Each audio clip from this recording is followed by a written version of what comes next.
আসসালামু আলাইকুম ওয়া রাহমাতুল্লাহি ওয়া বারাকাতুহু। আলহামদুলিল্লাহি ওয়াহদা ওয়াসসালাতু ওয়াসসালামু আলা মান লা নাবিয়্যা বা'দা ওয়া আলিহি ওয়া আসহাবিহি আজমাইন। ফাআউযু বিল্লাহি মিনাশ শাইতানির রাজীম। বিসমিল্লাহির রাহমানির রাহিম। ফাসআলু আহলা যিকর ইন কুনতুম লা তা'লামুন। আমানতু বিল্লাহ। সম্মানীয় দ্বীনী ভাই ও বোনেরা, আপনাদের কাছে আমি একটু জানতে চাচ্ছি আমাদের সাউন্ড সিস্টেম ঠিক আছে কিনা। মেহরবানি করে যদি একটু উত্তর দিতেন তাহলে আমরা আমাদের লাইভ শুরু করতাম মূল পর্বে প্রবেশ করে। সাউন্ড সিস্টেমটা ঠিক আছে কিনা মেহরবানি করে একটু কমেন্ট করুন। অনেকে সালাম বলছেন, ওয়ালাইকুম আসসালাম ওয়া রাহমাতুল্লাহি ওয়া বারাকাতুহু। যারা সালাম দিলেন, কমেন্ট করছেন, তারা মেহরবানি করে একটু সাউন্ড সিস্টেমের ব্যাপারে কিছু বলুন। সাউন্ড সিস্টেম ঠিক আছে কিনা। মাশাআল্লাহ, আমাদের এমডি রবিন ভাই বলেছেন সাউন্ড সিস্টেম ঠিক আছে। বারাকাল্লাহ ফিক। মাশাআল্লাহ, আলহামদুলিল্লাহ, ওয়াসসালাতু ওয়াসসালামু আলা রাসূলিল্লাহ বাদ। সম্মানীয় দ্বীনী ভাই বোনেরা, আমরা জুমাবারের আসল ইসলাম জানি সাধারণ প্রশ্নোত্তর পর্বের লাইভ শুরু করছি আল্লাহর উপর ভরসা করে।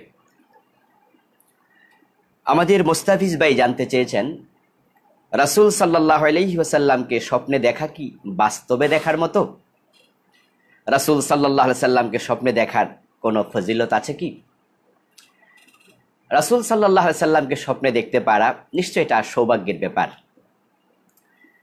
আল্লাহর হাবিব সাল্লাল্লাহু আলাইহি ওয়াসাল্লাম নিজে বলেছেন, মান রাআনি ফিল মানাম ফাসায়ারানি ফিল ইয়াকযা আও লাকান্নামা রাআনি ফিল ইয়াকযা লা ইয়াতামাসসালু শাইতানু বি। সহিহ মুসলিম, হাদিস নাম্বার 2266। আল্লাহর হাবিব বলছেন, যে আমাকে স্বপ্নে দেখেছে সে অচিরে আমাকে আবার সজাগ অবস্থায় দেখতে পাবে। এই হাদিসের ব্যাখ্যা মুহাদ্দিসগণ বলেছেন, অর্থাৎ কিয়ামতের দিন সে দেখতে পাবে। লাকান্নামা রাআনি ফিল ইয়াকযা, অথবা সে যেন আমাকে একবারে সজাগ অবস্থায় দেখল। এর ব্যাখ্যা বিশ্বনবী করছেন, অর্থাৎ লা ইয়াতামাসসালু শাইতানু বি, শয়তান আমার সুরত ধারণ করতে পারে না। আল্লাহর হাবিবকে যে ব্যক্তি স্বপ্নে দেখবে সে কিয়ামতের মাঠে দেখবে। এই হাদিসের ব্যাখ্যায় মুহাদ্দিসগণ বলেছেন, অর্থাৎ সে আল্লাহ রাসূলের নৈকট্য পাবে। এই হলো ফজিলত। তবে হ্যাঁ, রাসূল সাল্লাল্লাহু আলাইহি সাল্লামকে দেখলেই হবে না, ঈমান নিয়ে মরতে হবে। আর যে স্বপ্নে দেখে সে ঈমান নিয়ে মরবে, আমরা এই প্রত্যাশা রাখতে পারি।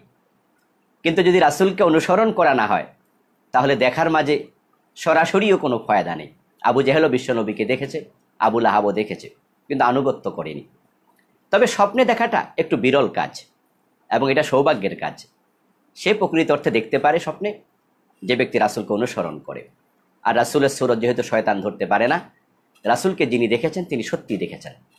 তবে তিনি রাসূল কিনা সেটাও অনেক সময় কনফিউশন তৈরি করে। আমার কাছে এক ব্যক্তি একবার বলেছে, হুজুর আমি বিশ্বনবীকে স্বপ্নে দেখেছি। আমি তখন ওনাকে বললাম, দেখতে কেমন? দাড়িগুলো একবারে সাদা? বলল, হ্যাঁ একবারে ধবধবে সাদা। আমি তখন বললাম, তাহলে আপনি রাসূলকে দেখেন নাই। উনি একটু মন খারাপ করলেন, বললেন, হুজুর কেন? আমি বললাম, বিশ্বনবী দাড়ি পাকে নাই, মাত্র 17-18টা, কোনো কোনো রেওয়ায়াতে 19টা পাওয়া যায়। যদি এতগুলো দাড়ির মাঝে 19-20টা পাকে তাহলে ধবধবে সাদা হলো কেমনে? সুতরাং আপনি যাকে দেখেছেন তিনি রাসূল নন।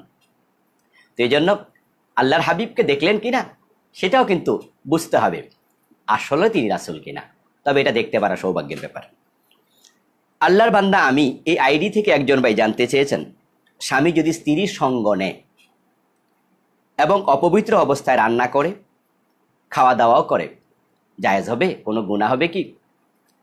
না, কোনো গুনাহ হবে না। স্বামী স্ত্রী যদি পারস্পরিক তারা সাহচর্য গ্রহণ করার পরে পবিত্র হয়ে নেয়, এটা ভালো। গোসল করে নেয় আরও ভালো। অজু করে নিলে হবে, অথবা একটু হাত মুখ ধুয়ে নিলে হবে। তারপরে খাওয়া দাওয়া রান্না বান্না করতে কোনো আপত্তি নেই। তবে নামাজ পড়তে পারবে না, কোরআন তেলাওয়াত করতে পারবে না, কোরআনে স্পর্শ করতে পারবে না, কাবা শরীফ তাওয়াফ করতে পারবে না। আর অন্যান্য জিকির আজকারও যদি সে করতে চায় অবস্থায় করতে পারবে, তবে না করা ভালো।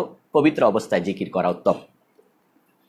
নাদিরুজ্জামান ভাই জানতে চেয়েছেন, জাহাজে চাকরি করেন তিনি, কখনো কখনো জাহাজে উঠলে 2-3 মাস তিনি জাহাজেই থাকেন, তাহলে তিনি কি তখন নামাজ কসর করবেন? এ বিষয়ে আমরা বলতে চাই জাহাজই তার ঠিকানা। উনি মূলত কোথাও যাচ্ছেন না, উনি জাহাজে যাচ্ছেন। এবার জাহাজের গতিতে হয়তো আপনার ইন্ডিয়া যাবে, হয়তো পাকিস্তান যাবে, করাচি যাবে, কিন্তু জাহাজে উনার আলাদা ব্যাগেজ আছে, লাগেজ আছে, থাকার জায়গা আছে, ঘুমানোর জায়গা আছে। সুতরাং এটা তার একামতের জায়গা, অবস্থানের জায়গা। এই জন্য আমি ভাইকে বলবো তিনি যেন কসর নামাজ না পড়েন, তিনি পুরা নামাজই পড়বেন। কারণ তিনি সফরকারী নন, সফর করছে জাহাজ, আর উনি জাহাজে চাকরি করছেন, উনি জাহাজের ভিতরেই থাকছেন। এই জন্য উনি মুসাফির হিসাবে গণ্য হবেন না, তিনি পুরা নামাজ পড়বেন। হাসানুল করিম ভাই জানতে চেয়েছেন খারাপ স্বপ্ন দেখলে করণীয় কি? খারাপ স্বপ্ন যদি কেউ দেখে, রাসূল সাল্লাল্লাহু আলাইহি সাল্লাম বলেছেন জেগে ওঠার পরে আউযুবিল্লাহি মিনাশ শাইতানির রাজিম পড়ে 3 বার বাম দিকে থুতু ফেলবে, তাহলে স্বপ্নের খারাপ প্রভাব তার উপরে পড়বে না। এজন্য আমরা যারা খারাপ স্বপ্ন দেখব, আমরা বাম দিকে থুতু ফেলবো এবং আউযুবিল্লাহি মিনাশ শাইতানির রাজিম পড়ব। আল্লাহর কাছে আমরা আশ্রয় চাই শয়তানের অনিষ্ট থেকে। জোয়েল ভাই জানতে চেয়েছেন সাজদায় বাংলা দোয়া করা যাবে কিনা? আল্লাহর হাবিব বলেছেন তোমরা সাজদায় বেশি বেশি দোয়া করো। মানুষ যখন সেজদায় যায়, আকরাবু মা ইয়াকুনুল আবদু মির রাব্বি ওয়া হুয়া সাজিদ ফাকসিরুদ দোয়া, সে আল্লাহর খুব কাছে চলে যায়। বেশি বেশি করে তোমরা সেজদায় দোয়া করো। তো নফল নামাজেই মূলত দোয়া করার সুযোগ থাকে, কারণ ফরজ নামাজে আপনি ইমামের পিছনে যখন পড়বেন তখন তো আপনি 3 বারের বেশি তাসবিহ পড়ার সময় পাবেন না, আর ইমামও 3 বারের বেশি তাসবিহ পড়বেন না, কারণ পিছনে অসুস্থ লোক থাকতে পারে অথবা যুল হাজা প্রয়োজন আছে এমন ব্যক্তি থাকতে পারে। তাই এটা নফল নামাজে করবেন। আর আপনি রাসূলের শেখানো দোয়াগুলো যদি পারেন সেটা তো খুব ভালো, হাদিসের দোয়া, কারণ হাদিসের মাঝে সকল হাজত পূরণের দোয়াই আছে বলা চলে। তবে কিছু কিছু দোয়া আছে যেটা হয়তো সেখানে সরাসরি নেই, যেমন আপনার মেয়ের বিয়ে দরকার, তা আপনি সেখানে বলেন না আল্লাহ আমার মেয়ের বিয়েটার ব্যবস্থা করে দাও, তো সেটা আরবি করতে হবে, জরুরি নয়, যেহেতু হাদিসে দোয়ার কথা বলা হয়েছে মতলাকভাবে। তাই আপনি বাংলাতেও দোয়া করতে পারবেন, কোনো অসুবিধা নেই। আমরা এই বিষয়ে আগেও কথা বলেছি। জাহির ভাই জানতে চেয়েছেন ঘরের ভিতরে বাথরুমে হাউস থাকলে ওই হাউসের উপরে নামাজ হবে? চমৎকার প্রশ্ন। হ্যাঁ, অনেক জায়গাতে ঘরের ভিতরে বাথরুমের হাউস দিয়ে এর উপরে ঢালাই দেয়া হয়। ওই ঢালাইটা যদি ভিজা না হয় তাহলে তার উপরে নামাজ পড়তে কোনো অসুবিধা নেই, কারণ আপনি তো নামাজ পড়ছেন ঢালাইয়ের উপরে, আর ঢালাইয়ের উপরের অংশ যদি শুকনা থাকে এটা পবিত্র। কিন্তু যদি ভিজা হয় তাহলে পড়া যাবে না, কারণ সে ভিজা পানিটা নাপাক, সেটা টয়লেটের পানি। এই জন্য আপনি শুকনা হলে পড়বেন, ভিজা হলে পড়বেন না। তবে পারত পক্ষে বাথরুমের ঢালাইয়ের উপরে ওখানে না পড়াই তো ভালো, মনে কোনো কনফিউশনও তৈরি হবে না। সাফায়াত ভাই জানতে চেয়েছেন সুন্নাহ নামাজ চলাকালে জামাত শুরু হলে করণীয় কি? হ্যাঁ, চমৎকার, যে আপনি সুন্নাহর নিয়ত বেঁধেছেন, 1 রাকাত পড়ার পরে একামত হয়ে গেল, এই অবস্থায় আপনি আরেক রাকাত পরে সালাম ফিরিয়ে ফেলবেন। সালাম ফিরিয়ে আপনি ফরজ নামাজে শামিল হয়ে যাবেন। 4 রাকাত নামাজের সুন্নাহ নিয়ত করেছেন, 3 রাকাত পড়েছেন, একামত শুরু হয়েছে, আরেক রাকাত পড়ুন। 4 রাকাত শেষ করে আপনি এবার ফরজ নামাজে অংশগ্রহণ করুন। 4 রাকাতের নিয়ত করেছেন সুন্নাহ পড়বেন, কিন্তু 1 রাকাত পড়ার পরে একামত শুরু হয়েছে, তাহলে আপনি 4 রাকাত পড়া দরকার নাই, আপনি 2 রাকাত পরে সালাম ফিরিয়ে দেন, কারণ সুন্নাতের চেয়ে ফরজের গুরুত্ব বেশি। কিন্তু সুন্নাহ বাদ দিয়ে মাঝখানে ছেড়ে দিয়ে ফরজে অংশগ্রহণ করবেন না, কারণ কোরআনে আল্লাহ তাআলা বলেছেন লা তুবতিলু আমালাকুম, তোমরা আমলকে নষ্ট করো না। এই জন্য আপনি সুন্নাহ নষ্ট না করে শেষ করে সালাম ফিরিয়ে তারপরে ফরজে অংশগ্রহণ করবেন। মাসুম ভাই জানতে চেয়েছেন মেয়ের 2-3 মাস বয়সী পেটের বাচ্চা নষ্ট হয়, অর্থাৎ মেয়েদের যদি পেটের বাচ্চা 2-3 মাসে নষ্ট হয়ে যায়, 4 মাস 5 মাসও নষ্ট হতে পারে, এই অবস্থায় পবিত্র হবার সময়সীমা কত? এই অবস্থায় পবিত্র হবার সময়সীমা সর্বনিম্ন কোনো সময়সীমা নেই, এটা নেফাসের সর্বনিম্ন কোনো সময়সীমা নেই। সর্বোচ্চ সময়সীমা হলো 40 দিন। বাচ্চা হওয়ার পরে মহিলার যে ব্লিডিং হয়, মহিলাদের ব্লাড যায়, সেটার নিম্ন সীমা নাই। 5 দিন পরও বন্ধ হয়ে যেতে পারে, 10 দিন পরও বন্ধ হয়ে যেতে পারে, তখন মহিলাটা পবিত্র, নামাজ পড়া শুরু করে দেবে। কিন্তু যদি এটা বন্ধ না হয়, 40 দিন 50 দিন চলতে থাকে, 40 দিন পর্যন্ত সে নামাজ পড়বে না। 40 দিনের পরে তখন সে ইস্তেহাজা রোগী, তাই সে তখন যদি তার ব্লাডও যায় সে নামাজ পড়বে। প্রতি ওয়াক্তের জন্য নতুন করে অজু করতে হবে। একটা অজু দিয়ে এক ওয়াক্ত নামাজ পড়তে পারবে, আর নামাজের দাঁড়ালেও যদি তার ব্লাড পড়তে থাকে তারপরও নামাজ হয়ে যাবে। সবুজ ভাই জানতে চেয়েছেন, লটারিতে টাকা দেয়, লটারি ধরে এমন ইমাম, তার পিছনে নামাজ হবে কি? হ্যাঁ, ইমাম সাহেব লটারি ধরে, অথচ লটারি জুয়া, এটা হারাম, নিষেধ। যদি লাইগা যায় 10 টাকা 40 লাখ টাকা, এই টাকাটা হারাম। এই ইমামের পিছনে নামাজ হবে কি? নামাজ হবে, কারণ ইমাম কবিরা গুনাহ করেছে, ফাসেক। আর ফাসেকের পিছনে ইক্তেদা জায়েজ আছে, তবে মুত্তাকি ইমামের পিছনে ইক্তেদা করা উত্তম। এই জন্য ইমাম সাহেবকে বুঝাবেন, এবং যদি ইমাম সাহেব সংশোধন না হয় তাহলে মসজিদ কমিটির উচিত এই ইমাম সাহেবকে সসম্মানে বিদায় জানানো, একজন মুত্তাকি ইমাম নিয়োগ দেয়া। কারণ যে ব্যক্তি জুয়া খেলায়, লটারি ধরে, এমন ইমাম নিশ্চয় মুত্তাকি হতে পারে না, এটা কবিরা গুনাহ। আর এমন কাজ যে করে তার পিছনে ইক্তেদা করা যাবে, না করা উত্তম। আব্দুর রহমান ভাই বলেছেন, অন্যের বাজার খরচ করতে গিয়ে যদি কিছু টাকা বেঁচে যায় সেটা খাওয়া যাবে? উনি জানেন যে মালের মূল্য 50, আমি দামাদামি করেছি 10 টাকা কম দিয়েছি, ওই 10 টাকা খাওয়া যাবে? আমরা বলবো না। যদি আপনি কিছু টাকা বেঁচে যায়, আপনার উচিত সে টাকাটা ফিরিয়ে দেয়া, এটা আমানতদারিতা, এটা বিশ্বস্ততা। এই জন্য না জানিয়ে সেখান থেকে আপনি টাকাটা গ্রহণ করবেন না। ইব্রাহিম ভাই জানতে চেয়েছেন যে জীবনে একবার কালেমা পড়বে সে ব্যক্তি কি জান্নাত পাবে? হ্যাঁ, যে ব্যক্তি জীবনে একবার কালেমা পড়ার পর আর কুফরি করবে না, ইমানটা নিয়ে মারা যাবে, সে নিশ্চয় জান্নাত পাবে। হাদিসে আছে, মান ক্বালা লা ইলাহা ইল্লাল্লাহ দাখালাল জান্নাহ। যে ব্যক্তি কালেমা পড়েছে সে জান্নাত পাবে। যদি সে পাপিষ্ঠ হয়, আল্লাহ যদি ক্ষমা না করেন, পাপের কারণে শাস্তি দেবেন, শাস্তি দেওয়ার পরে জাহান্নাম থেকে সে মুক্তি পাবে, ইমান যদি থাকে। আল্লাহ তাআলা বলেন, ফামান ইয়ামাল মিসকালা যাররাতিন খায়রান ইয়ারা, যে যাররা পরিমাণ ভালো কাজ করবে সে তার প্রতিদান পাবে। তো ইমান কি একটা ভালো কাজ নয়? যদি সে চিরকালই জাহান্নামে থাকে, তাহলে কোরআন শরীফের এই আয়াতের কি হবে? সে তো সামান্য হলো ভালো কাজ করেছে, এটা রেজাল্ট কোথায়? এই জন্য যার ইমান আছে সে জান্নাত পাবে। কিন্তু হালকাভাবে মনে করা যাবে না, জান্নাত যেহেতু একদিন পাবো তাই পাপ করি, শাস্তি পাইলে কিছু পাইলাম, নাউযুবিল্লাহি মিন যালিক।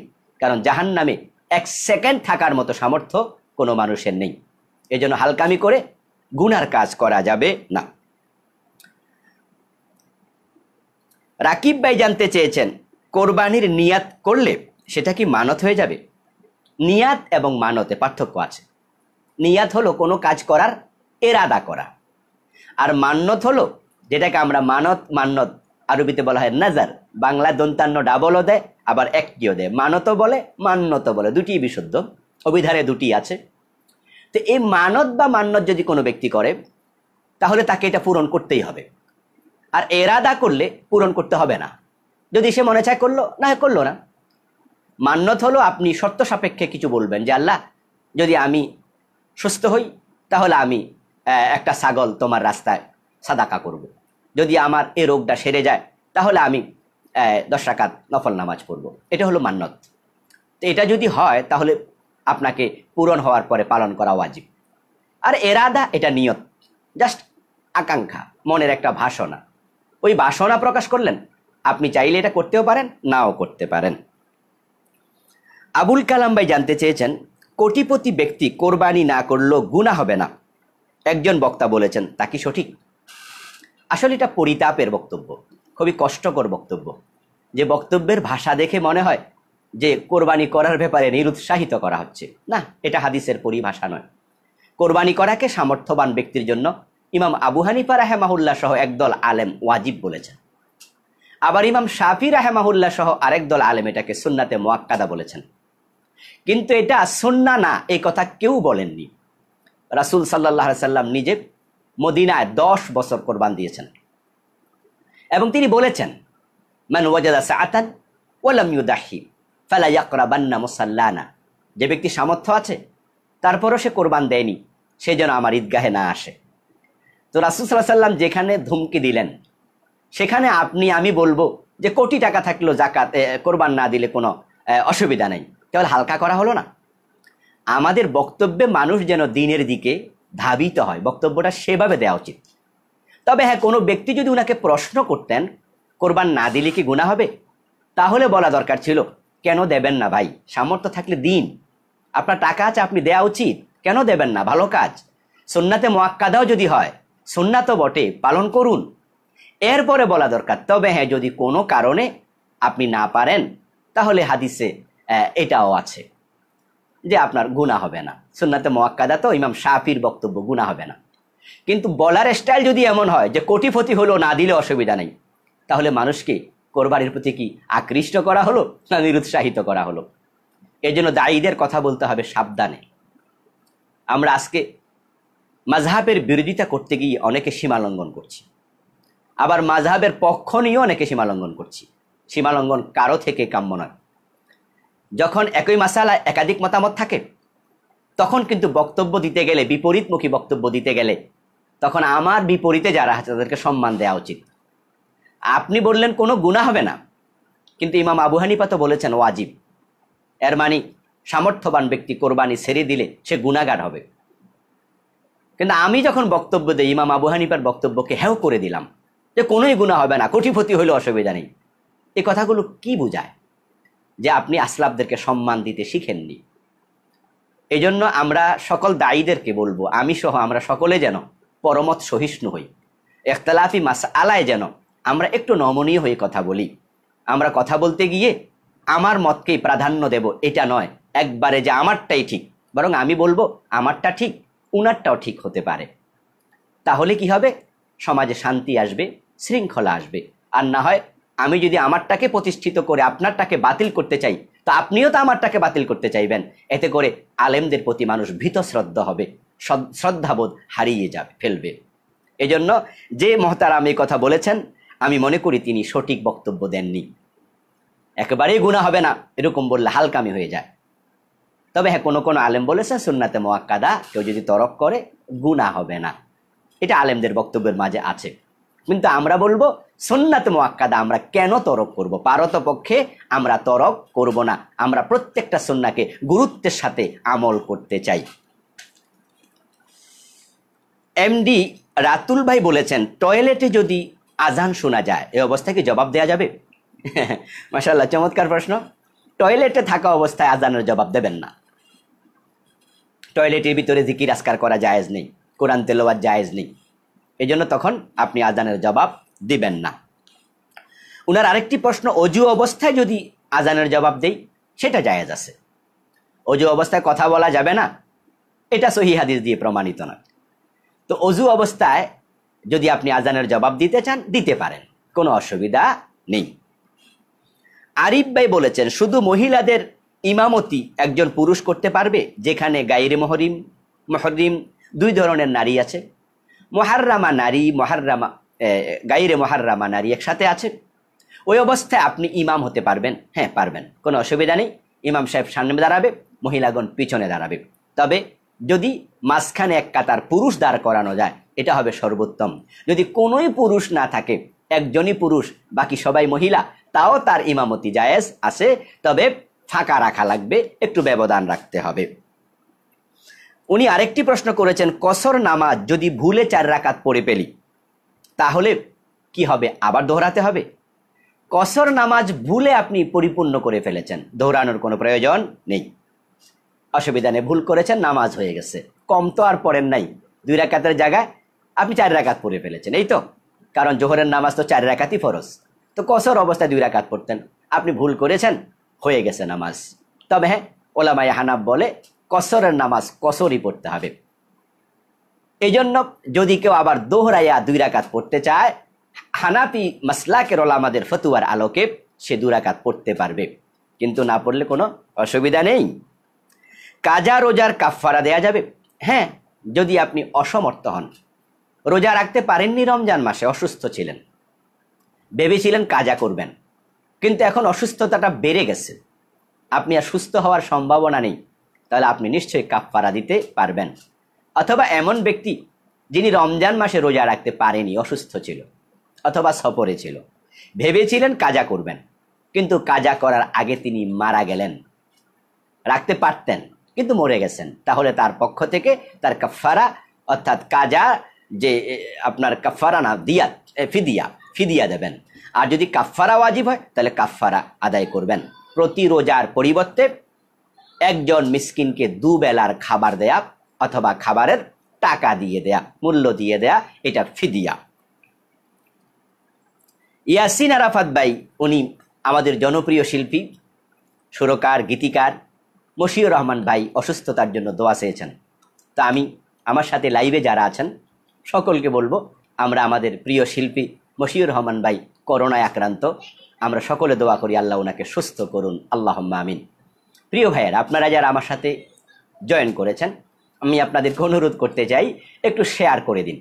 যদি আপনি একটু শেয়ার করে দেন, অনেক ভাই বোনেরা জানতে পারবে, এতে আপনারও সাদাকায়ে জারিয়া সওয়াব হবে ইনশাআল্লাহ। মাহমুদুল হাসান নোমানি ভাই জানতে চেয়েছেন, কাজা নামাজ কি পড়তে হবে? হ্যাঁ হ্যাঁ, কাজা নামাজ পড়তে হবে। যদি আপনার 5 ওয়াক্ত পর্যন্ত কাজা হয় তাহলে আপনি তারতিব, ধারাবাহিকতা রক্ষা করে পড়বেন। কাজা যদি আর একটু বেশি হয় তাহলে ধারাবাহিকতা লাগবে না, আপনি ওই ওয়াক্তগুলো কাজা পড়ে নেবেন, নিশ্চয় করতে হবে। উনি আরো জানতে চেয়েছেন, সুন্নাতে মুআক্কাদা তরক করলে গুনাহ হবে? হ্যাঁ, হানাফি মাসলাকের উলামাগণ বলেন গুনাহ হবে, আবার শাফি মাসলাকের উলামাগণ বলেন গুনাহ হবে না। তবে একবারে কবিরা গুনাহ হবে এরকম আমরা বলি না, কারণ এটা ফরজ আর সুন্নাহর মাঝে পার্থক্য। ফরজ তরক করলে কবিরা গুনাহ হয়ে যাবে, আর সুন্নায়ে মুআক্কাদা তরক করলে গুনাহ হবে, কিন্তু একবারে কবিরা হবে না। তবে পারতপক্ষে সুন্নাতে মুআক্কাদা তরক না করাই হচ্ছে তাকওয়া। মোশাররফ ভাই জানতে চেয়েছেন, মানতের পশুর গোস্ত সামর্থ্যবান লোক যদি খেয়ে ফেলে কোরবানি হবে? কোরবানি হয়ে যাবে। অর্থাৎ মান্যতের যে পশুটা, এটা কোরবানি করার পরে মাসআলা হলো তার সওয়াবটা, তার মাংসটা সবটাই গরিব পাবে। কিন্তু একজন ধনী বা 2জন ধনী মানুষও খেয়ে ফেললো, তাহলে তাদের এটা জানা সাপেক্ষে খাওয়া ঠিক নয়, এটা গরিবের হক। জেনে বুঝে খেলে খাওয়াটা গুনাহ হবে, কিন্তু কোরবানিটা হয়ে যাবে। মাহির ভাই বলেছেন, স্ত্রীর সাথে প্রায় 8 বছর সম্পর্ক রাখেনি, বিদেশে আছে তার স্বামী, বিবাহ কি ঠিক আছে? হ্যাঁ, বিবাহ ঠিক আছে, তালাক যদি না দেয়। তালাক না দিলে 8 বছর কেন, যদি 15 বছরও বিদেশ থাকে তাহলে বিবাহ ভাঙবে না। কিন্তু স্ত্রীর হক আদায় করছে না, সেটা ভিন্ন গুনাহ হবে, কিন্তু বিবাহটা ঠিক থাকবে। স্বাধীন দেশ নামক আইডি থেকে আমাদের এক ভাই জানতে চেয়েছেন, আসসালাতু খায়রুম মিনান নাওম, এটা যখন মুয়াজ্জিন বলবে উত্তরে আমরা কি বলবো?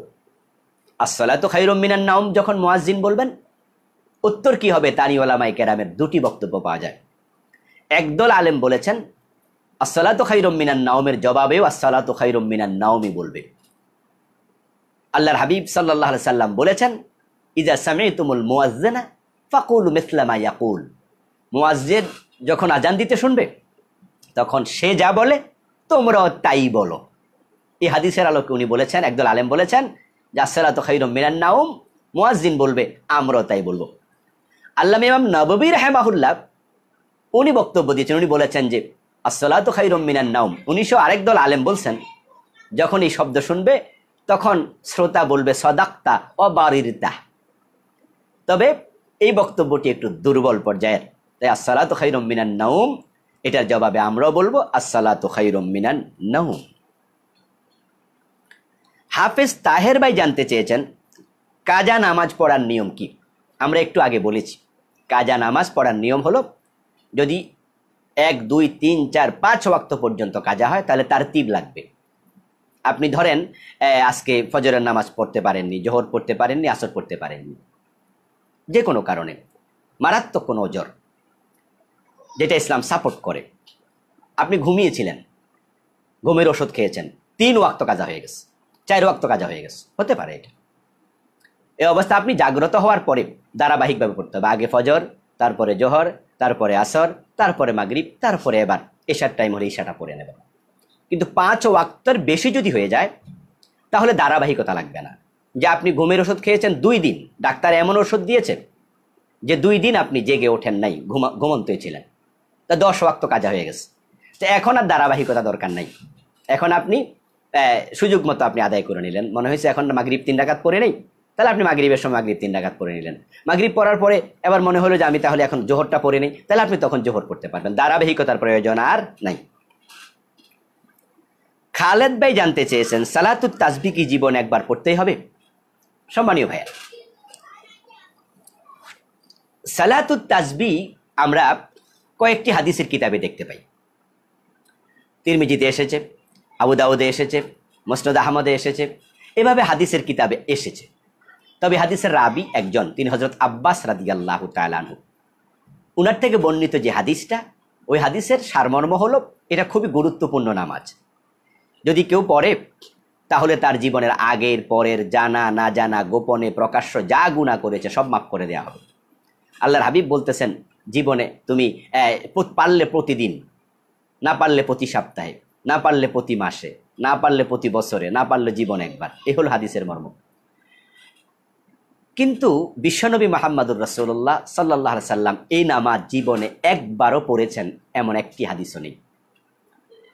আর আব্বাস থেকে বর্ণিত যে হাদিস, এই হাদিস নিয়ে উলামায়ে কেরাম সনদ নিয়ে একটু কিলোকাল করেছেন। কেউ বলেছেন যায়ীফ, কেউ বলেছেন হাসান।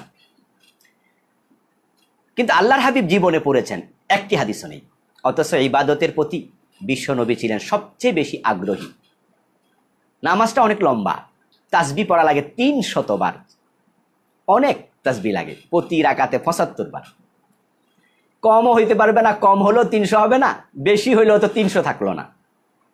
এত জটিল হিসাব করতে করতে দেখা যায় যে নামাজের মনোযোগ থাকে না। আমিও জীবনে অনেকবার পড়েছি, কিন্তু যখন দেখলাম যে বিশ্বনবী পড়েছেন এমন দলিল নেই, তাহলে বোঝা গেল রাসূল নিজে এটা করেননি।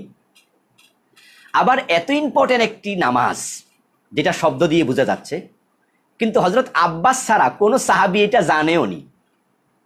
তো এত ইম্পর্টেন্ট হলে অন্য সাহাবীরা পড়তেন না? অন্য সাহাবীরা পড়েছেন এ মর্মেও কোনো বক্তব্য নাই। এই জন্য আমরা বলি, যেহেতু হাদিসটা একদল আলেম জয়ীব বলেছেন আর একদল হাসান বলেছেন, আর বাস্তবতা হলো বিশ্বনবী জীবনও পড়েননি, সাহাবাই কেরাম পড়েছেন এ মর্মেও দলিল নাই, কারণ সাহাবাদের থেকে বর্ণনাই তো নাই। আব্বাস রাদিয়াল্লাহু তাআলা আনহু একজন সাহাবী থেকে বর্ণনা আছে, উনি ছাড়া আর কোনো বর্ণনাও নাই। তাহলে এত কষ্ট করে পড়লেন, অথচ এটা সহি দলিল দিয়ে সাব্যস্ত নয়। এই জন্য আমরা বলি নফল নামাজ বেশি পড়া হোক, তাহলেই এটা সহি হাদিস দিয়ে সাব্যস্ত। এরপরও যদি কেউ সালাতুত তাসবিহ পড়তে চান পড়তে পারেন, কিন্তু এটাকে জীবনে একবার পড়া আবশ্যক মনে করার কোনো কারণ নাই। নফল নফলই।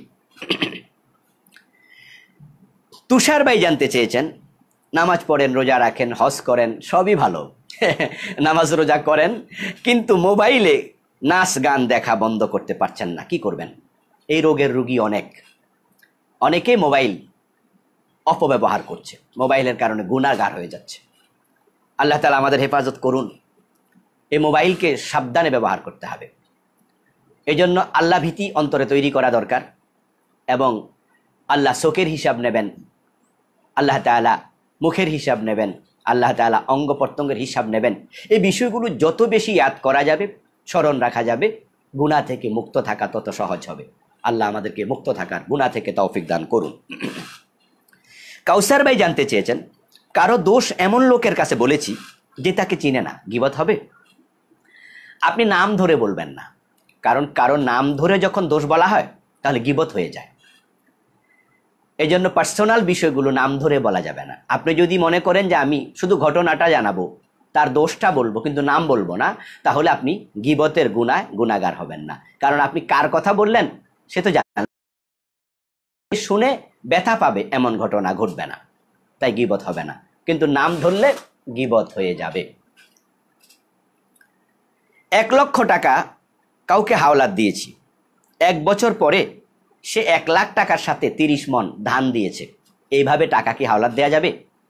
টাকা হাওলাত দেয়া সুন্নাহ।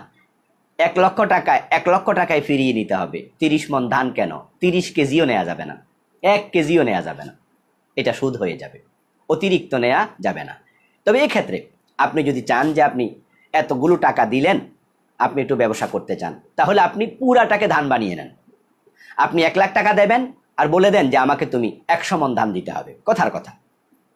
আপনি টাকা নিতে পারবেন না। এবার 100 মণ ধান আপনাকে 6 মাস পরে, 1 বছর পরে সে দেবে, ধান বিক্রি করে আপনি যদি এখানে 5 লাখও পান, সবটা জায়েজ। কিন্তু আপনি টাকা আনবেন 1 লাখ, সাথে আবার ধান আনবেন 30 কেজি, সেটাও হারাম, সেটা সুদ, সেটা আনা যাবে না। সম্পূর্ণ ধানে পরিবর্তন করে আনতে হবে। আশা করি বুঝতে পেরেছেন। এমডি রবিন ভাই জানতে চেয়েছেন, কোরবানির মাংস 3 ভাগে ভাগ করা কি জরুরি? না, জরুরি না। আল্লাহ তাআলা পবিত্র কোরআন মাজিদে বলেছেন, কুলু মিনহা ওয়াতইমুল বাঈসাল ফাকির, তোমরা কোরবানির মাংস নিজে খাও এবং যারা গরিব মানুষ, অসহায় মানুষ, তাদেরকে খেতে দাও। কুলু মিনহা ওয়াতইমুল কানিআ ওয়াল মুতাররা, কোরবানির মাংস তোমরা খাও এবং যারা অভাবী মানুষ তাদেরকে খেতে দাও। তা আপনাকে আল্লাহ তাআলা এই আদেশ করেছেন, এই আদেশটা ওয়াজিব হিসাবে নয়। সকল আমর ওয়াজিব হয় না, সকল সিগায় আমর ওয়াজিব হয় না। ফাইজা হালালতুম ফাসতাদু, আল্লাহ কোরআনে বলছেন, যখন তোমরা ইহরাম থেকে মুক্ত হবে তখন তোমরা শিকার করো, অর্থাৎ তোমরা শিকার করতে পারো, অনুমতি আছে।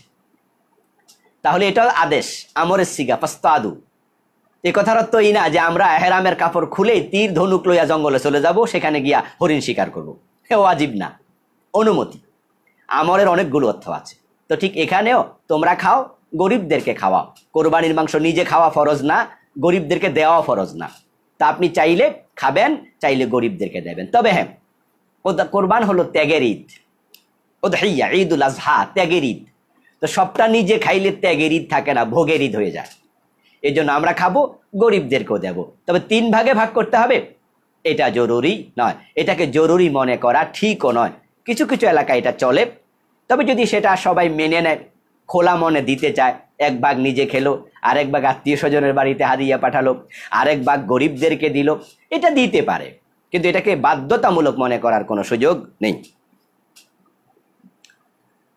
কাউসার ভাই জানতে চেয়েছেন, বলেছি। ফজলুল হক ভাই জানতে চেয়েছেন, ইমাম যদি মেহরাবের ভিতরে দাঁড়িয়ে নামাজ পড়ে, মুসল্লির নামাজ হবে তো? হ্যাঁ, আমাদের দেশে কিছু কিছু অঞ্চলে এই কথা প্রচলিত আছে যে ইমাম সাহেব যদি মেহরাবের ভিতরে দাঁড়িয়ে নামাজ পড়ে তাহলে নামাজ হবে না।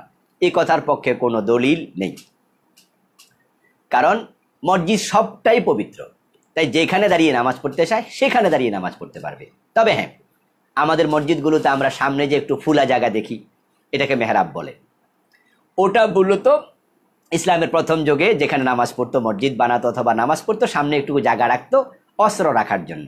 মেহরাব হারবুন থেকে অস্ত্র রাখার জায়গা, এসমে জরব মেহরাব। তো সেখানে অস্ত্র, আপনার যুদ্ধের মেহরাব, এসমে আলার সিগা মেহরাব, সেখানে যে যুদ্ধের অস্ত্রগুলো, ওই অস্ত্রগুলো রাখা হয়। তো অস্ত্র রাখতে গিয়ে সে জায়গা সামনে একটু ফাঁকা রাখে। তো এখন তো আর অস্ত্র দরকার নাই, যেহেতু ইসলামের প্রথম যুগে এইভাবে করেছে, তাই সেটা চালু হয়ে আসছে। ওখানে দাঁড়িয়ে নামাজ পড়লে নামাজ হবে না এমন কোনো বর্ণনা আমার চোখে পড়েনি। আশা করি নামাজ হয়ে যাবে। হাবিব ভাই জানতে চেয়েছেন, কোরবানির পশুর বয়স কত লাগবে? এটা কি জরুরি মাসালা? যেহেতু কোরবান সামনে, আল্লাহর হাবিব বলছেন, লা তাযবাহু ইল্লা মুসিন্না, তোমরা মুসিন্না ছাড়া জবাহ করো না। মুসিন্না হলো ওটের 5 বছর, গরু হলে 2 বছর, ছাগল হলে 1 বছর, আর বেড়া এবং দুম্বা 1 বছর। কিন্তু যদি বেড়া এবং দুম্বা 6 মাস বয়স হয়, দেখতে 1 বছরের মতো মোটা তাজা হয়, তাহলে সেটাও জায়েজ আছে।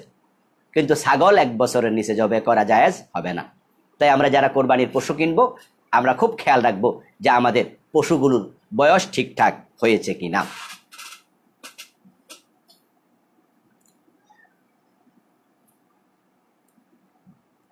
শাফাআত পেতে হলে কোরআন খতম করা উচিত। শাফাআত পেতে হলে কোরআন খতম করা উচিত, একজন ভাই জানতে চেয়েছেন। না, এটা জরুরি কিছু না। শাফাআতের সাথে কোরআন খতমের কোনো সম্পর্ক নেই। যে ব্যক্তি কোরআন পড়বে, কোরআন আমল করবে, আশা করা যায় কোরআন তার জন্য সুপারিশ করবে। তবে খতম করা উত্তম কাজ, ভালো কাজ, নিঃসন্দেহে। রাফি ভাই জানতে চেয়েছেন, জীবনের যে কাজা নামাজ সবগুলো কি পড়তে হবে? এর মানে উনি বুঝাতে চেয়েছেন কয়েক বছরের নামাজ কাজা অবস্থায় আছে। আসলে পড়তে হবে নাকি হবে না, এ বিষয়ে কোনো দলিল আমাদের কাছে নেই। হায়ের দলিলও নাই, নায়ের দলিলও নাই। এর কারণ রাসূল সাল্লাল্লাহু আলাইহি ওয়াসাল্লামের কোনো সাহাবা এরকম 1 মাস 2 মাস 3 মাস নামাজ পড়েনি, এমন ঘটনা ঘটেনি। এটা তারা কল্পনাও করেননি। যারা ঈমান এনেছেন, ঈমান আনার পরে আর তারা কখনো নামাজ পরিত্যাগ করেন নাই।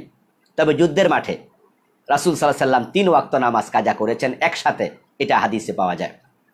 তখন তিনি কাজা করেছেন। এই জন্যই তো আমরা 3 ওয়াক্ত, 4 ওয়াক্ত, 5 ওয়াক্ত এই অল্পগুলোর কথা বলি, দলিল আছে। কিন্তু 6 বছর 10 বছর পরে নাই, এমন তো কোনো সাহাবী করে নাই, কল্পনাও তো করে নাই। সেহেতু এই প্রশ্নের উত্তরও নাই হাদিস থেকে বা কোরআন থেকে। তার উত্তর হবে গবেষণা থেকে। একদল আলেম বলেন, যেহেতু অনেক দিনের নামাজ, হিসাবও নাই, সেহেতু সে আল্লাহর কাছে ক্ষমা চেয়ে নেক। আরেকদল আলেম বলেন সে পড়ুক, এটাকে অমরি কাজা বলে, যদিও শব্দটা পাওয়া যায় না হাদিস কোরআনে। কেন পাওয়া যায় না আমি বলেছি, কারণ সাহাবারা এরকম লাগাতার নামাজ কাজা করতেন না। আমাদের দেশে না অনেকে আছে বয়স 20 বছর হলে নামাজ শুরু করে, 25 বছর হলে নামাজ শুরু করে, বরং ছোট বাচ্চাদের মসজিদে নেয় না, নেলে আরো ধমক মারে, দেখলে ধমকায় বাইর করে দেয়, এই ছোট বাচ্চা আসস কেন। কিন্তু সাহাবাই কেরামের সময় তো ছিল না, ব্যতিক্রম। ছোট কাল থেকেই তারা নামাজ পড়তেন, ঈমান আনার পরে আর ছাড়তেন না। তাই সময়ের অনেক সময় ধরে নামাজ কাজা করেছেন, এটা হয়নি। একদল আলেম বলছেন পড়ে নে আর ক্ষমা চাক, আরেকদল বলছেন শুধু ক্ষমা চাক, আপনি যে কোনো একটা আমল করতে পারেন। কিন্তু এরকম 2 বছর 6 বছরের নামাজ সব পড়তে হবে, যদি আপনি আবার ফতুয়া দেন যে পড়তেই হবে, তা আপনাকে প্রশ্ন করা হবে দলিল কই। আপনি কিন্তু দলিল দিতে পারবেন না। এজন্য আপনি একটু সফটলি বলুন, যেহেতু তোমার অধীনে অনেক নামাজ আছে, আল্লাহর হক আদায় করতে থাকো, ক্ষমাও চাইতে থাকো। তা আমিও তাই বলি যে আপনি আদায়ও করেন, ক্ষমাও চান। তবে আরেকটি হাদিসে আছে, নফল নামাজ, নফল ইবাদতকে আল্লাহ ফরজের জায়গায় দেবেন। ওই হাদিসের আলোকে যদি আপনি চান যে আমি নফল বাড়াইয়া দেব, তাহলে আশা করা যায় আপনার নওয়াফলগুলো আপনার ফরজের জায়গায় আল্লাহ তাআলা দিয়া দেবেন, সেটাও হতে পারে। রিয়াদ ভাই এই প্রশ্নের উত্তর জানতে চেয়েছেন। রিয়াদ ভাই জানতে চেয়েছেন কাজা নামাজে সুন্নত পড়া লাগবে কিনা। জীবন ঘনিষ্ঠ একটি প্রশ্ন, যে আপনি নামাজ কাজা করে ফেলেছেন, শুধু ফরজ পড়বেন না সুন্নতও পড়বেন। আমরা বলবো আপনি যদি নামাজ কাজা করেন তাহলে জোহর, আসর, মাগরিব, এশা ওইগুলোতে সুন্নাহ পড়া লাগবে না, আপনি শুধু ফরজ পড়তে হবে। আর যদি ফজরের নামাজ কাজা হয় তাহলে আপনি দুটোই পড়বেন, আপনি সুন্নাহও পড়বেন, ফরজও পড়বেন। কারণ রাসূল সাল্লাল্লাহু আলাইহি ওয়াসাল্লাম কখনো ফজরের নামাজের সুন্নাহ তরক করতেন না। এই জন্য কাজা হলেও আপনি সুন্নাহ সব পড়ে নেবেন। আর বাকিগুলো যদি আপনি সুন্নাহ পড়তে চান সুযোগ আছে, তবে না পড়লেও চলবে যদি কাজা নামাজ হয়। আমাদের এক বোন উম্মে তাইয়্যিবা তানহা জানতে চেয়েছেন, উনি বেশ কিছুদিন অসুস্থ ছিলেন, তা নামাজ পড়তে পারেননি, এখন কাজা নামাজগুলো কিভাবে পড়বেন। আমি ওনাকে বলবো আপনি হিসাব করুন যে আপনি কতদিন অসুস্থ ছিলেন। 1 মাস, তাহলে 150 ওয়াক্ত নামাজ। 15 দিন, তাহলে 5 15 75 ওয়াক্ত নামাজ, সাথে বিতির যোগ হবে, তাহলে আরেক ওয়াক্ত করে 6 15 90 ওয়াক্ত হবে। 1 মাস যদি হয় তাহলে আপনি 6 দিয়ে পূরণ দেবেন 30, 318 180 ওয়াক্ত। আপনি এবার তারতিব লাগবে না, আপনি এই 180 ওয়াক্ত আদায় করতে থাকেন। মামুন ভাই জানতে চেয়েছেন রেকর্ড করা তিলাওয়াত শুনলে সওয়াব হবে কিনা। রেকর্ড করা গান শুনলে যদি গুনাহ হয়, তো রেকর্ড করা তেলাওয়াতে শুনলে সওয়াব হবে না কেন? নিশ্চয় সওয়াব হবে। বরং আমরা আপনাদেরকে সাজেস্ট করতে চাই অবসর সময়ে আপনারা বড় বড় কারীদের তেলাওয়াত শুনবেন, নিশ্চয় সওয়াব হবে, তবে নিজে পড়লে সওয়াব আরো বেশি হবে। শরীফ ভাই জানতে চেয়েছেন শরীক কোরবানির ক্ষেত্রে সুদখোর ব্যক্তিকে আমরা শরীকে নিয়েছি, কিন্তু তার টাকাটা যেটা দিয়ে কোরবান করেছে সেটা সুদের টাকা না, কোরবানি হবে তো? সুদখোরকে নেবেন কেন? এমন লোকদেরকে পরিহার করা উচিত। এরপরও যদি কখনো নিয়ে যান বা নেওয়া হয়ে গেছে এমন অবস্থা হয়, তাহলে আমরা বলবো যে টাকাটা যদি হালাল হয়, আপনি নিশ্চিত হন তা সুদের টাকা দিয়ে সে কোরবান করেনি, সুদ খাওয়ার কারণে সে গুনাহগার হবে, কিন্তু টাকাটা যেটা দিয়ে কোরবান করেছে সেটা হালাল যদি হয়, তাহলে আপনার কোরবানিটা হয়ে যাবে, কারণ যেহেতু আপনার কোরবানির সাথে কোনো হারাম টাকা সম্পৃক্ত হয়নি। আলামিন ভাই জানতে চেয়েছেন মৃত বাবার নামে কোরবান দিলে কোরবান দেব নাকি আমার নামে কোরবান দেব। উনি বিদেশে থাকেন, উনার মা বলছে তোমার নামে দাও, কিন্তু উনি চাচ্ছে উনার মরা বাবার নামে দেবে। আমরা বলতে চাই মৃতদের পক্ষ থেকে কোরবানি করা জায়েজ আছে, কিন্তু সেটা নফল। আর আপনি সামর্থ্যবান যদি হন, আপনার পক্ষ থেকে কোরবান দেয়াটা ওয়াজিব, সুতরাং আপনি ওয়াজিবটা আদায় করুন, এরপরে সামর্থ্য থাকলে আপনার বাবার পক্ষ থেকে দিতে পারেন, কিন্তু নিজেরটা না দিয়ে মৃত মা বাবার পক্ষ থেকে দিলে আপনার ওয়াজিব আদায় হবে না। জাহাঙ্গীর ভাই জানতে চেয়েছেন ভিতরের নামাজে বাংলায় দোয়ায়ে কুনুত পড়া যাবে কিনা। না ভাই, দোয়ায়ে কুনুত একটি নির্ধারিত ইবাদত। এটা উলামায়ে হানাফ বলেছেন ওয়াজিব, এটা একটি ওয়াজিব ইবাদত না। তাহলে এটা সুন্নাহ ইবাদত নির্ধারিত এবং এটা ওয়াজিব ইবাদত, সুতরাং এটা মন মতো করা যাবে না। এখানে আপনাকে ইখতিয়ার দেয়া হয়নি। দোয়ায়ে কুনুতের নির্ধারিত কিছু শব্দ আছে, রাসূলের শিখানো দোয়ায়ে মাসুরা, যেগুলো হাদিস দিয়ে সাব্যস্ত বা সুরা হাদিস থেকে পাওয়া যায়, আপনি সেগুলোই পড়বেন, নিজে বাংলায় দোয়া করবেন না।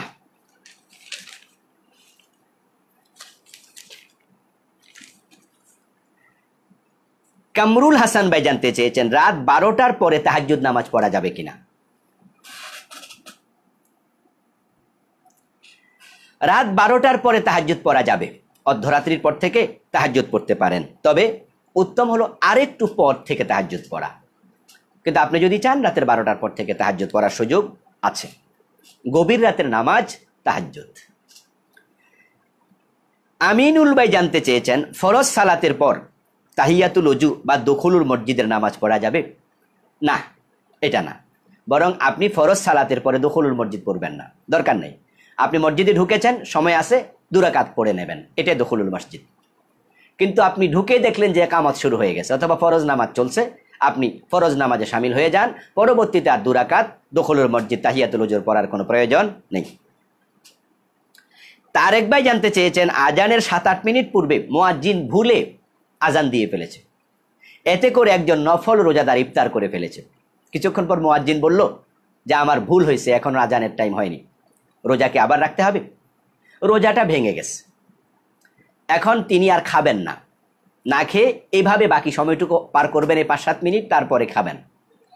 আশা করা যায় সওয়াব পাবেন, যেহেতু ভুলে হয়েছে, কিন্তু রোজাটা ভেঙে গেছে। সওয়াব তো দেয়ার মালিক আল্লাহ। এখন এই রোজা কাজা করতে হবে কিনা, এ বিষয়ে আমাদের দুটি বক্তব্য। ওলামায়ে হানাফ বলেন নফল কাজ যখন শুরু করে ওয়াজিব হয়ে যায়, তাই এটা আবার কাজা করতে হবে। আর অন্যান্য মাসলাকের ওলামাগণ বলেন নফল নফলই থাকে, আল মুতাতাব্বিউ আমিরু নাফসিহি। হাদিসে পাওয়া যায় যে ব্যক্তি নফল কাজ করে সে নিজের নফসের নিজে আমির, এই জন্য সে চাইলে আরেকটা রাখবে, না হয় রাখবে না, কোনো গুনাহ হবে না। কিন্তু ওলামায়ে হানাফ বলেন যেহেতু শুরু করেছে, ভেঙে গেছে, আরেকটা রাখা উচিত। আবুল বাশার ভাই জানতে চেয়েছেন আরাফার রোজা আরাফার দিন রাখবো নাকি 9 তারিখে রাখবো জিলহজ মাসে। হ্যাঁ, এটা খুব ঘনিষ্ঠ একটি প্রশ্ন, জীবন ঘনিষ্ঠ। আমাদের কয়দিন পরে আরাফার দিবস আসছে। আল্লাহর হাবিব সাল্লাল্লাহু আলাইহি ওয়াসাল্লাম বলেছেন সিয়ামু ইয়াউমি আরাফা আহতাসিবু আলাল্লাহ আন ইউকাফিরা সানাতাল্লাতী ক্বাবলাহু ওয়াস সানাতাল্লাতী বাদাহু। যে আরাফাত দিনের রোজা আমি আশা করি 1 বছর আগের এবং 1 বছর পরের গুনাহসমূহ ক্ষমা করে দেবে, মানে আল্লাহর পক্ষ থেকে ক্ষমা পাওয়া যাবে। এই রোজার ওসিলা আল্লাহ ক্ষমা করে দেবেন। খুবই গুরুত্বপূর্ণ রোজা। এখন রোজাটা আমরা কি আরাফার দিবসে রাখবো নাকি 9 তারিখ, এ নিয়ে আলেমদের চলছে গবেষণা, আলোচনা, পর্যালোচনা। আমরা বলতে চাই হাদিসের শব্দ আরাফার রোজা, সুতরাং আরাফা যেদিন রোজা সেদিন। একদল আলেম বলছেন তাই আমরা যখন জানবো আরাফা কয় তারিখে, তার আলোকে আমরা রোজাটা রাখবো। আজকে মিডিয়ার কল্যাণে আমরা দেখতে পাই আরাফার মাঠে হাজিরা উপস্থিত, তারা লাব্বাইক আল্লাহুম্মা লাব্বাইক বলছে, কান্নাকাটি করছে, ক্ষমা চাচ্ছে, ইস্তেগফার করছে। আর আরাফার দিবসের বারাকাতের উসিলায় আল্লাহ ক্ষমা করছেন। ওই অবস্থায় আমরা যারা আরাফার মাঠের বাহিরে আছি, আমরা রোজা রাখলে তাদের সাথে আমরা ক্ষমা পেয়ে যাব, আমরা আশা করি ওই দিনের বারাকাটা আমরা পেয়ে যাব। এই জন্য আমরা আরাফার দিবসে রোজাটা রাখতে চাই। আরেক দল আলেম বলেন আরাফা তো 9 তারিখ, সুতরাং বাংলাদেশে আমরা 9 তারিখে রাখবো জিলহজের। উনারা বলতেছেন তারিখের আলোকে, অথচ বাস্তবতা হলো 9 তারিখ যখন আসবে সেদিন কিন্তু আরাফার মাঠে কোনো হাজি থাকবে না। আরাফার যে বারাকা আল্লাহর পক্ষ থেকে আসে সেটা তো আর তখন থাকছে না। এজন্য আমরাও বলি আমরা আরাফার দিবসে রাখবো। হাদিসে যেহেতু সরাসরি শব্দ হলো আরাফার রোজা। তবে হ্যাঁ, যদি কেউ আবার 9 তারিখে রাখতে চান তো 9 তারিখে রাখা তো না জায়েজ না, আপনি আরেকটা রেখে দেন, রাখতে যেহেতু চাইছেন। আল্লাহর হাবিব সাল্লাল্লাহু আলাইহি সাল্লাম তো জিলহজ মাসের 1 থেকে 9 তারিখ তিনি পুরাটাই রোজা রাখতেন, 9 দিনে রাখতেন। তা আপনি যদি আরেক দিন রাখেন সওয়াব তো হবেই। এই জন্য কোনোভাবে যেন মিস না হয় সেটা খেয়াল রাখা লাগবে। কিন্তু আপনি শুধু 9 তারিখ রাখতে গেলেন, আরাফার দিবস তো চলে গেল, তাহলে বারাকা থেকে আপনি বঞ্চিত হওয়ার সম্ভাবনাই বেশি। এজন্য আমরা বলবো যে আরাফার দিবসে রোজাটাকে প্রাধান্য দিয়ে রাখা হোক। আর যদি কেউ চায় আরেকদিন পরের দিন রাখবে 9 তারিখ, সে 9 তারিখও রাখবে, কোনো আপত্তি নেই। জসিম ভাই জানতে চেয়েছেন ঈদের দিন ইশরাক এবং সালাতুদ দোহার নামাজ পড়া যাবে কিনা। পড়া যাবে বাড়িতে, কিন্তু ঈদগাহে গিয়ে পড়া যাবে না।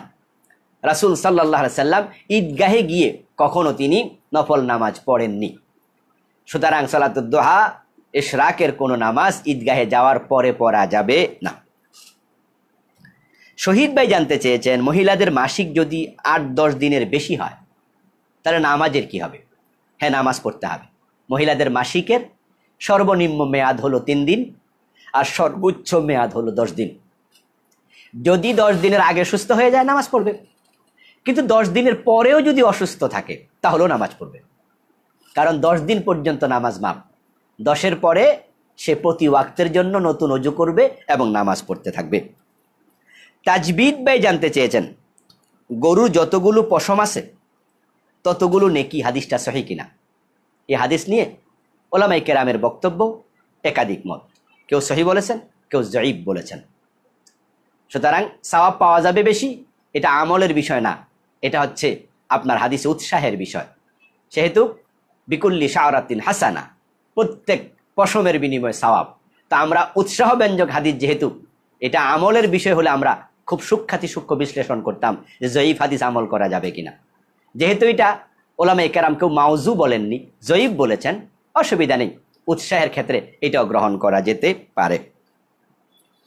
আব্দুল আহাদ ভাই জানতে চেয়েছেন কোরবানি কতদিন দেয়া যায়। কোরবানি দিতে হবে জিলহজের 10 তারিখ, এটাই হলো সুন্নাহ, এটা উত্তম। ওই তারিখে যদি কেউ না দিতে পারে 11 তারিখ দেবে, যদি না পারে জিলহজের 12 তারিখ দেবে। ওলামায়ে হানাফ বলেছেন 3 দিন, কিন্তু অন্য মাসলাকের জমহুর উলামা বলেছেন 4 দিন, আইয়ামে তাশরিকের দিনগুলো সহ। আর 4 দিন তো রোজা রাখাও হারাম, এক কোরবান কেন্দ্রিক। 5 দিন সারা বছরে হারাম, ঈদ উল ফিতরে 1 দিন আর ঈদ উল আজহায় 4 দিন।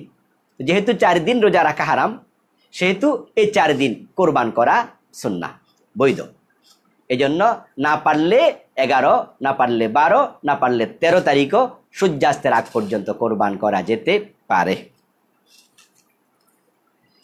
বাবু চৌধুরী ভাই জানতে চেয়েছেন ফজরের জামাত শেষ করে সাথে সাথে সুন্নাত পড়া যাবে কি না। অর্থাৎ উনি মসজিদে গিয়ে দেখেছেন একামত চলছে, উনি এখন ফজরের নামাজের ফরজে অংশগ্রহণ করলেন, তো সুন্নাত তো পড়া হয়নি, সুন্নাটা কখন পড়বেন। এ নিয়ে 2টি হাদিস পাওয়া যায়।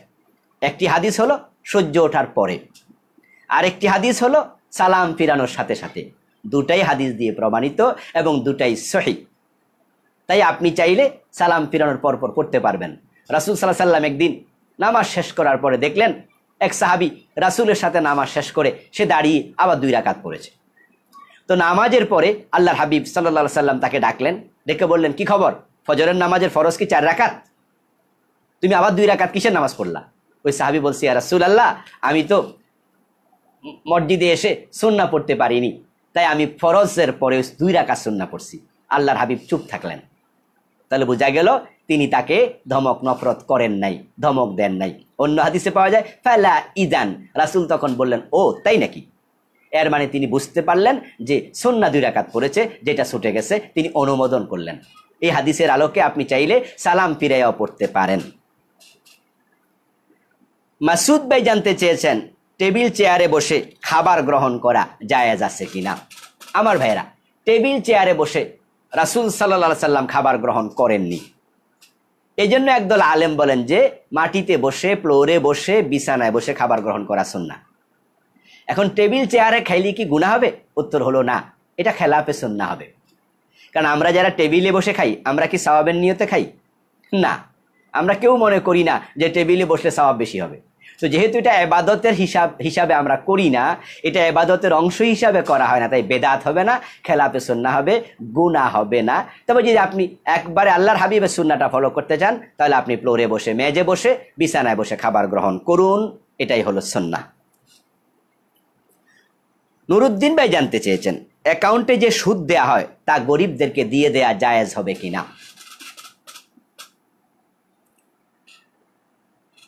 কৌসর হোসেন ভাই জানতে চেয়েছেন স্ক্রিনে, শুভে সাদিক এবং পর আসরের নামাজের পর নফল নামাজ পড়া যাবে কিনা। না, শুভে সাদিকের পরে ফজরের নামাজের 2 রাকাত সুন্নাহ ব্যতীত সূর্য উদয় পর্যন্ত আর কোনো সুন্নাহ নামাজ নেই, নফল নামাজ নেই, সুতরাং পড়বেন না। আসরের নামাজের পরে সূর্য অস্ত পর্যন্ত কোনো নফল নামাজ নেই, সুতরাং পড়বেন না।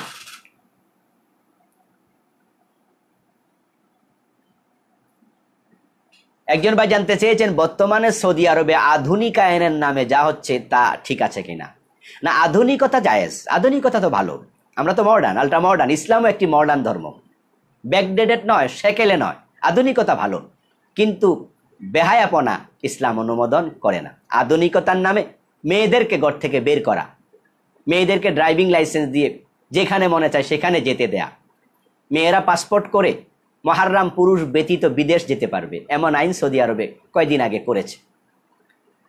আমরা সৌদির পক্ষের লোক, কারণ ইসলামের এটাই তো মূল জায়গা, ইসলামের লীলাভূমি যাকে বলা হয়, ইসলাম সেখানে জন্ম নিয়েছে। কিন্তু একথার অর্থ এই নয় যে সৌদি আরবের সরকার যা বলবে আমরা তাই মানব, এটার নাম না, এটা ইসলাম বলেনি। কারণ সৌদি আরবে অতীত কিছু জালেম সরকার ছিল। আল্লাহর হাবিব সাল্লাল্লাহু সাল্লামের পরে উমাইয়া বাদশাদের মাঝে সৌদি আরবে আল্লাহর ঘর আক্রমণ করেছে হাজ্জাজ বিন ইউসুফ, সেখানে সাহাবীদেরকে হত্যা করেছে। সে গভর্নমেন্টের লোক ছিল, সরকারের লোক ছিল। এই জন্য সরকারে যারা থাকবে তারাই সেখানকার আমাদের পূজনীয়, হ্যাঁ, তারাই আমাদের অনুকরণীয়, তারাই আদর্শ, তাদেরকে জিহুজুর যাপনা করবেন, এটা ইসলামে নেই, বরং এটা ব্যক্তি পূজা, এটা নাজায়েজ। আমরা হক পথে আছি, হক পথে থাকবো। এখন মেয়েদেরকে সৌদি আরবে আপনারা যারা গেছেন হজে দেখেছেন, হোটেলগুলোতে এখন রিসিপশনে মেয়েদেরকে বসিয়ে দেওয়া হয়েছে, বিভিন্ন দোকানে হোটেলে মেয়েদেরকে রিসিপশনে বসিয়ে দেওয়া হচ্ছে। এবং আমরা দেখেছি যে সেখানে কিছু কিছু আইন হচ্ছে যেগুলো ইসলামের সাথে সাংঘর্ষিক। এই কাজটা কোনোভাবেই আধুনিকতার নামে সাপোর্টযোগ্য না, বরং এর বিরুদ্ধে কথা বলছে যে আলেমরা। আপনারা শুনেছেন যে একজন বিখ্যাত আলেম সৌদি আরবের সমালোচনা করেছে সরকারের, ওনাকে অ্যারেস্ট করা হয়েছে। এই জন্য সমালোচনা করতে হবে, হক কথা বলতে হবে, অ্যারেস্ট হলো হোক, কিন্তু না এই ইমানি তাকাজা, ইমানি ঢোস নাই। বাংলাদেশে কি হচ্ছে এটার বিরোধিতা করা যাবে, কিন্তু সৌদি আরবে চাকরি করে ওই দেশে যে হচ্ছে অন্যায় সেটার বিরুদ্ধে বলবে না। না, এটা নয়। অন্যায় যদি আমার বাবা করে, আমার বাবার বিরুদ্ধে আমাকে কথা বলতে হবে, তবে সেটা শালীনভাবে বলতে হবে, বেয়াদবের মতো কথা বলা যাবে না। সমালোচনা করতে গিয়ে কাউকে গালিগালাজ করা, এটা কেউ করবে না, এটা আপনারাও করবেন না, এটা কেউ করবে না। কিন্তু সমালোচনা করতে হবে, সমালোচনা যতটুকু উচিত অতটুকু না করলে আল্লাহর কাছে জবাব দিতে হবে। সম্মানীয় ভাইরা, নুরুদ্দিন ভাই যে বলছেন অ্যাকাউন্টে যে সুদের টাকা হয় তা গরিবদেরকে দেয়া যাবে কিনা। হ্যাঁ, দেয়া যাবে, কিন্তু সওয়াবের নিয়ত করা যাবে না। আপনার জনতা ব্যাংকে অ্যাকাউন্ট আছে, কিছু টাকা সুদের এসে গেছে, আপনি খাইতে চান না, কিন্তু 5 লাখ টাকা রেখেছেন কোনো কারণে সোনালী ব্যাংকে, সেটা আছে। যেমন আমরাও বেতনের টাকা অনেক সময় তুলি না, আমাদের সরকারি চাকরি যেহেতু আমরা করি, আমার মাদ্রাসার বেতনটাও তো জনতা ব্যাংকে আসে। যদি আমার সেখানে 3-4 লাখ 5 লাখ টাকা থেকে যায়, হতে পারে কিছু সুদ জমা হয়ে যাবে। যদি আমি দেখি সুদ জমা হয়েছে, তাহলে ওই টাকাটা আমি তুলে এনে গরিবদেরকে দিতে পারবো, কিন্তু সওয়াবের নিয়ত করব না, কারণ এটা হারাম, সুদ হারাম। আর হারাম জিনিস আল্লাহর পথে দান করে সওয়াবের নিয়ত করা যায় না, গরিবদেরকে দিয়ে সওয়াবের নিয়ত করা যায় না।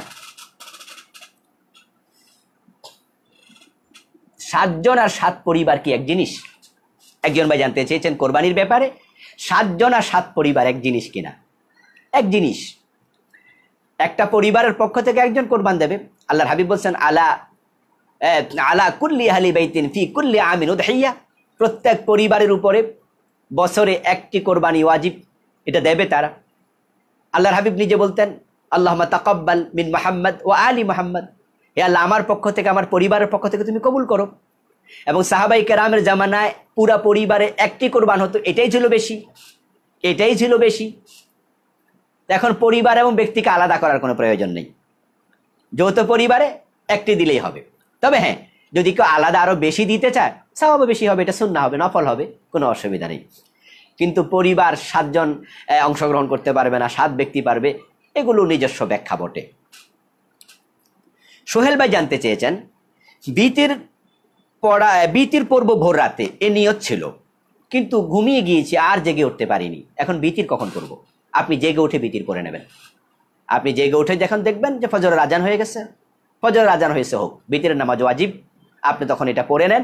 তারপরে আবার ফজরের সুন্নাহ এবং ফরজ আপনি পড়ে নেবেন। যদি একদল আলেম বলেছেন বিতির যদি কাজা হয়ে যায় তাহলে দিনের বেলায় পড়বে, তার পক্ষে হাদিস আছে। যদি দিনের বেলায় পড়তে চান তবে তখন আপনি বিতির বেজোর সংখ্যায় না পড়ে জোর সংখ্যায় পড়বেন। আপনি নর্মালি 3 রাকাত পড়েন, তাহলে 4 রাকাত পড়বেন। আপনি বিতির 1 রাকাত পড়ে অভ্যস্ত, আপনি 2 রাকাত পড়বেন। এটাই হাদিস দিয়ে সাব্যস্ত। দিনের বেলা যখন কেউ বিতির কাজা করে তখন সে বেজোর সংখ্যায় না পড়ে জোর সংখ্যায় পড়বে। আর যদি আপনি রাতের বেলায় শেষ করতে চান যে আমি রাতে পড়ে নেব, ফজরের নামাজের সময় জেগে উঠেছি, আগে বিতির 3 রাকাত আপনি পড়ে নেবেন, তারপরে আবার ফজরের সুন্নাহ পড়েন, এরপরে ফজরের ফরজ পড়বেন। আব্দুল মান্নান ভাই জানতে চেয়েছেন, কোন অপরাধী শাস্তি ইসলামী আইনে যদি দুনিয়ায় হয় সে কি আবার আখেরাতে শাস্তি পাবে? আমরা আশা করি আল্লাহ তাআলা তাকে আখেরাতে আর শাস্তি দেবেন না, যদি সে ব্যক্তি আল্লাহর কাছে ক্ষমা চেয়ে নিতে পারে। শাস্তি যখন হয় তখন নিশ্চয় মানুষ ক্ষমা চায়, আর ক্ষমা চেয়ে নিলে আশা করা যায় তিনি মাফ পাবেন। তবে কোন কোন আলেম বলেছেন ওই ব্যক্তি দুনিয়া অপরাধ করেছে, দুনিয়ার লোকেরা শাস্তি দিয়েছে, আখেরাতে আল্লাহ চাইলে আবারও শাস্তি দিতে পারেন। আল্লাহু আলাম। কবির ভাই জানতে চেয়েছেন, যৌথ পরিবারের উপার্জনক্ষম ছেলেরা যদি কয়েকজনে মিলে টাকা দেয় কোরবানির জন্য, আর ওই কোরবানি বাবার পক্ষ থেকে আদায় করা হয়, তাহলে আদায় হবে কি? বাবার কোনো ইনকাম নেই। আমরা বলবো হয়ে যাবে, কারণ প্রতি যৌথ পরিবার যদি হয় একটি কোরবানি দেবে, আর সেটা সব ছেলেরা বাবার হাতে টাকা দিল, আর বাবা উনি পরিবারের গার্জিয়ান হিসাবে, প্রধান হিসাবে উনার পক্ষ থেকে কোরবান করবেন। ছেলেরা যখন টাকাটা বাবার হাতে দেয় তখন বাবাই কিন্তু মালিক হয়ে যায়। এই জন্য বাবার পক্ষ থেকে কোরবান দেয়া যাবে, এবং এই কোরবান দিলে আশা করা যায় সওয়াবও পাওয়া যাবে। সম্মানীয় ভাইয়েরা, আলহামদুলিল্লাহ আমরা অনেকগুলো প্রশ্নের উত্তর দিতে পেরেছি। আশা করি আপনারা উপকৃত হয়েছেন। যে বিষয়গুলো আপনি জেনেছেন এই বিষয়গুলো অন্যকে জানার সুযোগ করে দিন। এই জন্য যারা এখনো শেয়ার করেননি, মেহরবানি করে শেয়ার অপশনে একটু চাপ দিয়ে দেন, সাদাকায়ে জারিয়ার কাজে অংশগ্রহণ করুন। আজকে এ পর্যন্তই। আল্লাহ তাআলা আমাদের সকলকে দিন ভালো করে বুঝে মেনে চলার তৌফিক দান করুন। আল্লাহুম্মা আমিন। ইনশাআল্লাহ আশা করি আল্লাহ যদি সুস্থ রাখেন তাহলে আগামী শুক্রবারে আবার 9:15টায় দেখা হবে। আল্লাহ ওই পর্যন্ত আমাদের সকলকে ভালো রাখুন, সুস্থ রাখুন, তাকওয়ার সাথে ঈমানের সাথে রাখুন। আল্লাহুম্মা আমিন। সুবহানাকাল্লাহুম্মা বিহামদিক আশহাদু আল্লা ইলাহা ইল্লা আনতা আস্তাগফিরুকা ওয়া আতুবু ইলাইক। ওয়াসসালামু আলাইকুম ওয়া রাহমাতুল্লাহি ওয়া বারাকাতুহু।